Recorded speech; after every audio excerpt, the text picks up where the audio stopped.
शाम की मरी मरी धूप में आंगन के एक कोने में खड़ा था नवीन। कितने दिनों बाद फिर से अपने पुश्तैनी घर लौटा था। मिट्टी के बुने आंगन में मचान से लटकते हुए चचेंडा, लौकी, उनकी नर्म कोमल डंठलों पर खेलती गिलहरियां और चहकते पंछियों की यादें आंखों के सामने उमड़ने लगी। एक बार चारों ओर नजर दौड़ाई नवीन ने। झाड़ियों और जंगलियों ने इस तरह से घर को ढक दिया है कि मानो कोई हरी सब्जियों की ढेरी हो। कुएं की तरफ बढ़ा, देखा कुआं टूट चुकी है। एक जंग खाया बाल्टी पास में पड़ी है। लंबी सांस लेकर झाड़ झंखाड़ हटाते हुए वह घर के अंदर गया। छत में सुराख हो गया है और मरी हुई धूप भीतर घुस रही है। ऊपर देखा, घर के ऊपर वही पुराना आम का पेड़ अब भी झुका हुआ खड़ा है, जैसे सालों से घर की निगरानी कर रहा हो। इसका सबूत है जमीन पर बिछी सूखी पत्तियां। नवीन उस ओर मंत्रमुग्ध होकर देखता रहा। उसी पेड़ पर वह और उसकी बहन कितना खेले थे। आज सब कुछ बदल गया है, लेकिन पेड़ वैसा का वैसा ही है। वह अब भी पेड़ की ओर ही देख रहा था। तभी अचानक किसी की आवाज सुनकर वह कांप उठा। नब्बा, नब्बा, आ देख कितने पक्के आम इस डाली में। नबा। यह पुकार उसने कितने सालों बाद सुनी। उसकी मां और कुमुदिदी ही उसे इस नाम से बुलाया करती थी। घनी पत्तियों के पीछे कुछ साफ दिखाई नहीं दे रहा था। वहां कुछ तो था जो सरसराहट कर रहा था। नवीन एकटक उसी दिशा में देखता रहा। नब्बा, नब्बा, आना नब्बा। अस्पष्ट स्वर में उसके मुंह से निकला। कुमुदिदी। छत की दरार से एक पीला सा चेहरा और दो पीलापन लिए आंखें झांकी और पल भर में गायब हो गई। डर के मारे नवीन जमीन पर धड़ाम से गिर पड़ा। अमरूद के पेड़ की एक डाली से कोयल की एक तीखी चीख सुनाई दी। उसी पल पंख फड़फड़ाते हुए कुछ उड़ गया। वहीं बैठे बैठे नवीन को कई साल पहले की एक बात याद आ गई। वो समय दुर्गा पूजा के ठीक बाद के किसी दिन की थी। सर्दी तब तक ज्यादा नहीं जमी थी।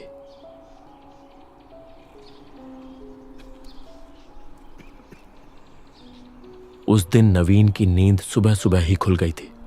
खिड़की के बाहर का आसमान धुंधला था। थोड़ी ही देर में सूरज निकलने वाला था।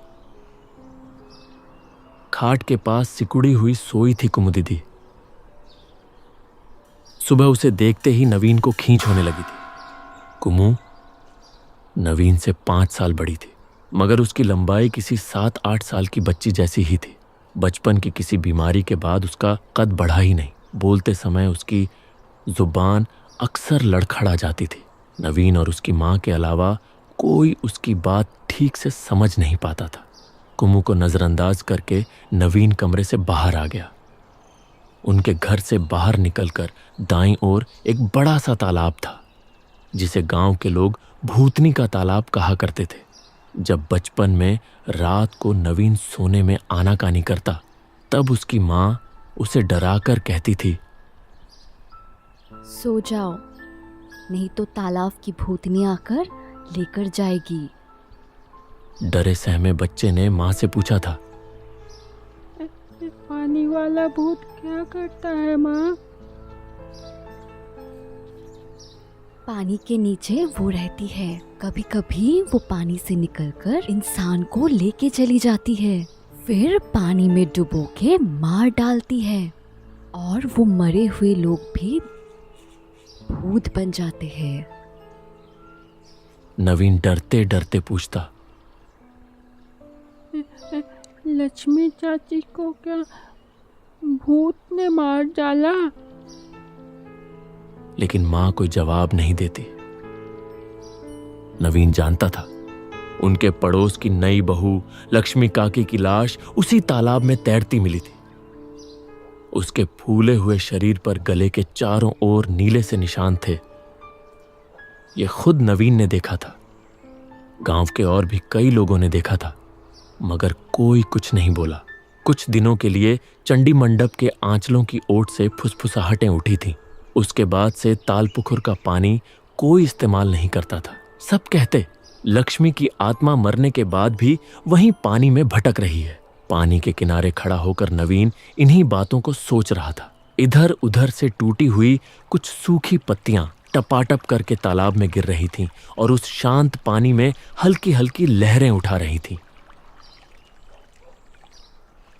निम की दातून जैसे ही उसने मुंह से लगाया, होंठ के पास का जख्मी हिस्सा टनक उठा। उसी के साथ याद आ गया पिछली रात की सारी उथल पुथल का मंजर। पड़ोस की पलाबी हर रोज उनके घर के पीछे आकर उससे मिलती थी। नवीन उसे दिल से चाहने लगा था। कल पालाबी के घर वाले अचानक उस पर टूट पड़े थे। नवीन ने किसी तरह उन्हें समझा बुझाकर घर भेजा तो था, मगर कुमुदीदी ने सब कुछ बिगाड़ दिया। कमरे के अंदर से पालाबी की लिखी चिट्ठी उठाकर उसने सबके सामने दिखा दी। जब पलाबाई के घर वाले नवीन की कॉलर पकड़कर 2 थप्पड़ रसीद कर रहे थे, तब कुमु के चेहरे पर फैली वो अजीब सी मुस्कान नवीन की नजर से छुप नहीं सकी थी। घर की तरफ लौट रहा था, तभी उसकी नजरें पड़ी और उसने सुनी एक खै खै करके हंसने की आवाज। झुकी हुई डाली को थामे खड़ी थी कुमु। पल्लवी के घर जाएगा? उसकी आवाज सुनते ही नवीन का चेहरा फिर से गुस्से से लाल हो उठा। मन किया, लेकिन अचानक उसकी यादों में खलल पड़ा जब उसकी जेब में रखा मोबाइल बज उठा। वह सज्जन व्यक्ति घर खरीदने के लिए आ रहे थे और उनका फोन था। उन्होंने बताया कि आने में थोड़ी देर होगी क्योंकि रास्ते में उनकी गाड़ी पंक्चर हो गई थी। नवीन थोड़ा परेशान हो गया। अब 5:30 बज रहे थे और कोलकाता लौटने वाली आखिरी ट्रेन शाम 7 बजे है। अगर वह जल्दी नहीं पहुंचे तो आज घर लौटना मुश्किल हो जाएगा। असल में वह व्यक्ति आकर एक बार देखेगा, फिर कोलकाता में बैठकर पूरी डील पक्की कर ली जाएगी। उसकी मां इस घर में कभी नहीं आएगी। बरामदे में बैठकर नवीन ने एक सिगरेट सुलगाई। उनके घर का पिछला हिस्सा, यहां लोग कम ही आते हैं, फिर भी अचानक एक साइकिल की घनघनाहट सुनकर उसने देखा कि कोई आ रहा था। गर्मी में दिन लंबा होता है। शाम होने में अभी थोड़ा वक्त था। हवा में नमी का एक भारीपन था। साइकिल की आवाज गेट के पास आकर रुक गई। एक आदमी आंखें चुराकर उसे घूरने की कोशिश कर रहा था। वहाँ कौन बैठा है? मैं नवीन। अरे नवा है क्या? नवीन ने देखा कि इस मोहल्ले के पुरोहित सनातन मुखर्जी हैं। साइकिल बाहर रखकर वह अंदर आ गए। क्या बात है, आज इतने दिन बाद गांव में लौट आया? नवीन ने जब घर बेचने की बात की तो वह जोर देने लगे कि उन्हें एक बार उनके घर आकर बैठना चाहिए। नवीन को थोड़ी भूख लगने लगी थी तो उसने आपत्ति नहीं की और अपने खुरदरे चाचा के साथ चल पड़ा। खुर्रों के घर के मिट्टी के आंगन में बैठा था नवीन। एक घूंघट में ढकी महिला ने खाना रखा और चली गई। नवीन को बैठाकर सनातन खुर्रों का कोई पता नहीं था। इस बीच आकाश का रंग गंदला होने लगा। प्लेट से 2 मिठाई खाकर उसने खांसी की और पानी मांगा, लेकिन कोई नहीं आया। बेचारा होकर उसने रसोई में झांका और देखा कि कोने में अंधेरे में खड़े हैं सनातन खुर्रों। वहां खड़े होकर वह कह रहे थे, जा लक्ष्मी, उसे थोड़ा पानी दे के आ। बाहर निकल, पानी से बाहर निकल। जा, उसे थोड़ा पानी दे के आ। काफी साल पहले की घटना थी, इसलिए शायद नवीन भूल चुका था। लक्ष्मी काकी तो कब की तालाब के पानी में डूबकर मर चुकी थी। नवीन ने कुछ और न सोचा और जल्दी जल्दी दौड़ने लगा। तभी पीछे से एक आवाज आई, अरे नवा, पानी पी के जा। देख, लक्ष्मी तालाब से पानी लेकर आई है। नवा, अरे ओ नवा। दौड़ते दौड़ते नवीन की सांसें भारी हो गईं। घर के आंगन में बैठकर उसने जोर जोर से सांस ली और अपने आप को संभालते हुए खड़ा हो गया। क्या हो रहा है उसके साथ? जो कुछ उसने देखा, क्या वह सच में मुमकिन था? लक्ष्मी काकी तो कब की मर चुकी थी, तो फिर सनातन खुर्रों का दिमागी संतुलन तो बिगड़ गया होगा।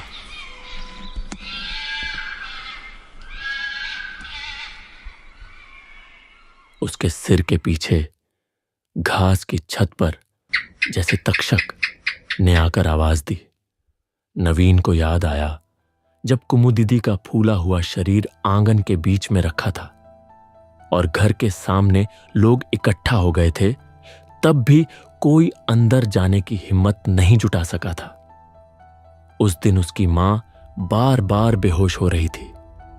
उस दिन भी घास की छत के पीछे से तक्षक ने आवाज लगाई थी। नवीन की पूरी शरीर में झुरझुरी दौड़ गई। टूटी हुई तुलसी मचान के सामने उसने ठोकर खाई, फिर संभलते हुए तालाब की ओर बढ़ने लगा। अंधेरे में पानी काला पड़ा हुआ था। पेड़ की शाखाएं वैसी ही झुकी हुई थीं। नवीन धीरे धीरे उस दिशा में बढ़ता गया। उसे ऐसा महसूस हुआ कि पेड़ की शाखा पर अंधेरा थोड़ा ज्यादा घना हो गया है। सड़े हुए कीचड़ में उसका पैर धंस रहा था, लेकिन फिर भी वह उस दिशा में बढ़ता जा रहा था।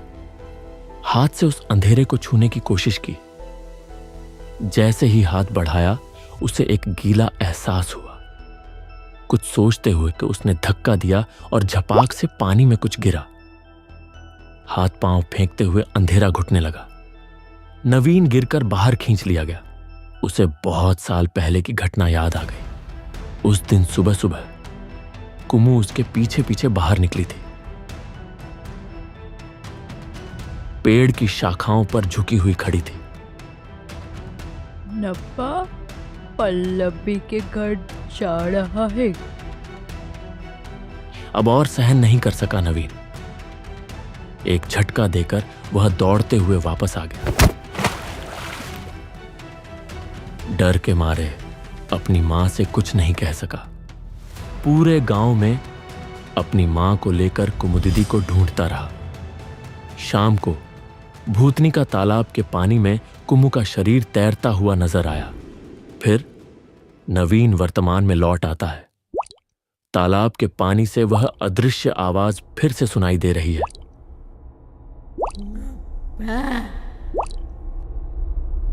पानी में हलचल हो रही थी। नवीन डर के मारे पीछे हटने लगा। उसी दौरान पेड़ से टकराकर उसका शरीर आगे झुक गया। पानी पर दो पीली आंखें तैरती हुई दिखाई दे रही थीं और फिर आकाश और हवा को हिलाकर कुमुदिदी का अदृश्य आह्वान सुनाई देने लगा। नप्पा नप्पा नप्पा। टाल नहीं संभाल पाकर वह पानी में गिर पड़ा। तैरना तो जानता था, लेकिन जैसे किसी ने उसके पैरों को पकड़ लिया हो। उसने पानी में डुबकी लगाई और देखा कि पानी की लताओं में उसके पैर फंसे हुए थे। जंगली पत्तियों के जाल को छोड़ने की कोशिश करते हुए उसकी नाक और मुंह में पानी घुसने लगा और उसे सांस लेने में दिक्कत हो रही थी। नवीन हवा के लिए संघर्ष करता रहा। अचानक उसने महसूस किया कि उसके पैरों का बंधन ढीला हो गया है। कुमुदिदी ने उसके पैरों का बंधन खोल दिया था। नवीन ने बमुश्किल अस्पष्ट स्वर में कहा, दीदी। कुमु की आंखों की भाषा देखकर नवीन हैरान रह जाता है। अब तक जिसे देखकर वह डर रहा था, उसी आंखों में अब इतनी ममता थी। कुमु ने उसके शरीर को ऊपर खींच लिया और पानी से बाहर निकालते हुए नवीन ने गहरी सांस ली।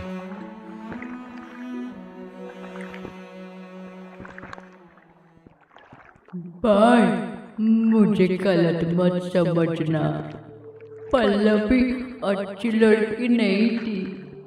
वो तुझे नुकसान पहुंचाना चाहती थी, इसीलिए उसके परिवार वालों को चिट्ठी दिखा दिया था।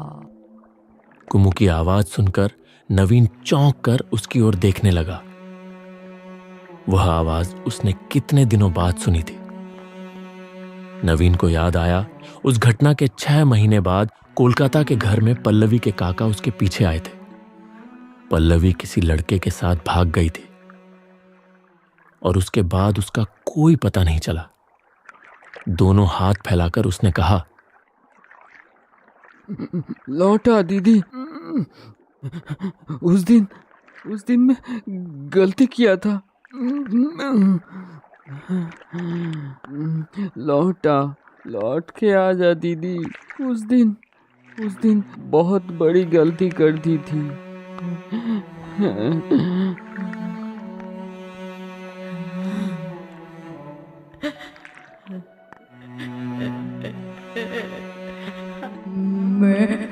मैं यहाँ बहुत अच्छी हूँ। लौट जा नपा, लौट जा, तू लौट जा। कहते हुए कुमू का शरीर पानी में गायब हो गया।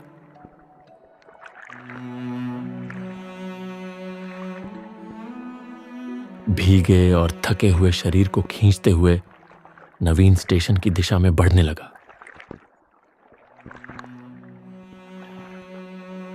पीछे अंधेरे में भूतनी का तालाब, उसका घर, उसका बचपन, उसकी कुमुदिदी और ताल पुकुर के वो पानी से भरे दृश्य सब उसी अंधेरे में तैरते रहे।